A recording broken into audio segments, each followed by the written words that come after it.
Hello' everyone, তোমালোকৰ বাবে আজি মই DLEDৰ এণ্ট্ৰেন্সৰ বাবে কেইটামান কুৱেশ্যন লৈ আহিছোঁ। আহকচোন কুৱেশ্যনকেইটা আলোচনা কৰোঁ। প্ৰথম কুৱেশ্যনটো হৈছে 2025 চনৰ অসম পৰিৱেশ বঁটা কোনে লাভ কৰিছিলে? ৰাকেশ দাস, ডক্টৰ বাপ্পী পাল, ৰাণা প্ৰতাপ কলিতা আৰু ৰামনাথ বল্লী। ইয়াৰ উত্তৰটো হ'ব ৰাণা প্ৰতাপ কলিতা। নেক্সট আমি কুৱেশ্যনটোলৈ আহিছোঁ। পলসুৱা শিলৰ উদাহৰণ কি? চূণ শিল, গ্ৰেফাইট, স্পিচ আৰু মাইকা। ইয়াৰ শুদ্ধটো কোনটো হ'ব কওকচোন বাৰু।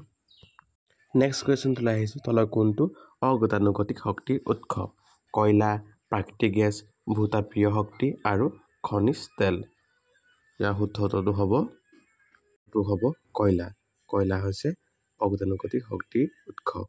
নেক্সট আমি আহিলোঁ। কাদম্বৰী কোনে লিখিছিল? বাণভট্টই লিখিছিল নে? কালিদাসে বনাইছিল? কালিদাসে লিখিছিল নে? হৰ্ষবৰ্ধনে লিখিছিল নে? পাণিনিয়ে লিখিছিল? আমি এটা কথা মনত ৰাখিব লাগিব, যিবিলাক আমাৰ কবিসকল আছে, কবিসকলে কি লিখিছিল এইকেইটা আমি জানি যাব লাগিব বা আপোনালোকে চাই যাব।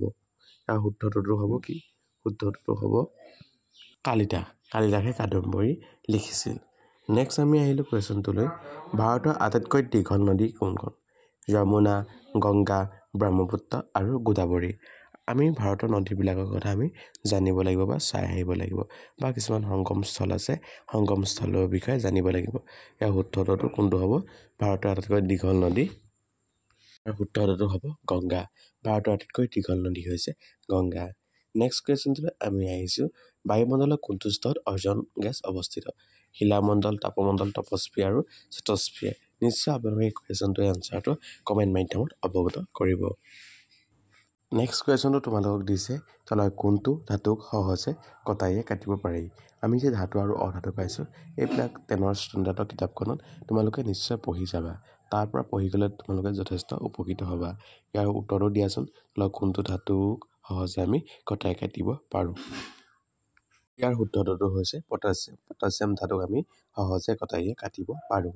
নেক্সট কুৱেশ্যনটো হৈছে 34 সংখ্যক সৰস্বতী সন্মান 2025 চনত কোনে লাভ কৰিছিল? ভদ্ৰেশ দাস, নমিতা গোখলে, সুৰেন্দ্ৰনাথ বেনাৰ্জী আৰু বিনোদ কুমাৰ। ইয়াৰ শুদ্ধটো কোনটো হ'ব? কিছুমান যে আমাৰ যে সন্মানবিলাক আমি জানিব লাগিব।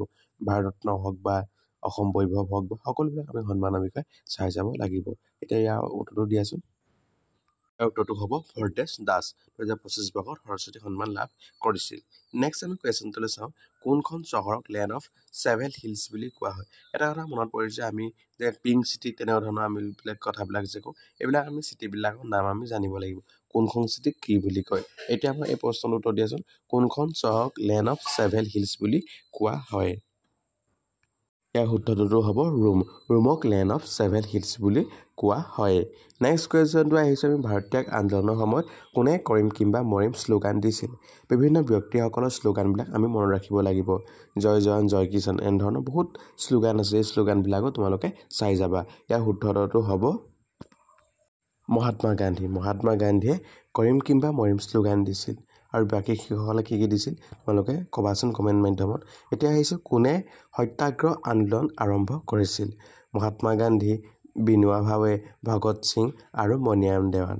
সত্যাগ্ৰহ আন্দোলনৰ আৰম্ভ কোনে কৰিছিল আৰু কেতিয়া কৰিছিল তোমালোকে কমেণ্টত অৱগত কৰিবা। এতিয়া আমাক সুধিছে কোনে সত্যাগ্ৰহ আন্দোলন আৰম্ভ কৰিছিল? উত্তৰটো হ'ব মহাত্মা গান্ধী। মহাত্মা গান্ধী সত্যাগ্ৰহ আন্দোলন আৰম্ভ কৰিছিল। এতিয়া আমি নেক্সট কুৱেশ্যনটোলৈ আহিছোঁ। নেক্সট কুৱেশ্যনটো আমাক সুধিছে কি শংকৰদেৱৰ কীৰ্তন ক'ৰ পৰা লোৱা হৈছে? আমি জানো যে শংকৰদেৱৰ সাহিত্যিক জীৱনৰ কীৰ্তিস্তম্ভ হৈছে কীৰ্তন পুথি। কীৰ্তন পুথিখন ক'ৰ পৰা লোৱা হৈছে? ইয়াৰ উত্তৰটো হ'ব ভাগৱত। ভাগৱত হৈছে কি শংকৰদেৱৰ কীৰ্তন পুথিখন ভাগৱতৰ পৰা লোৱা হৈছিল। নেক্সট আমি কুৱেশ্যনটো পাইছোঁ কি অপাৰেশ্যন সিন্দুৰ কেতিয়া আৰম্ভ হৈছিল? আমি হয়তো গম পাওঁ যে ভাৰত আৰু পাকিস্তানৰ মাজত যুদ্ধ হোৱাৰ সময়ত অপাৰেশ্যন সিন্দুৰ আৰম্ভ হয়। কেতিয়া আৰম্ভ হয় আপোনালোকে ক'ব 2025 বৰ্ষৰ 7 মে' তাৰিখে। আৰু আজি আপোনালোকৰ মাজত এইকেইটাই ভিডিঅ' আছিল। যদি ভিডিঅ'টো ভাল পালে লাইক, কমেণ্ট আৰু শ্বেয়াৰ কৰিব নাপাহৰিব। আজিলৈ ভিডিঅ'টো ইমানেই। ধন্যবাদ। জয় অসম।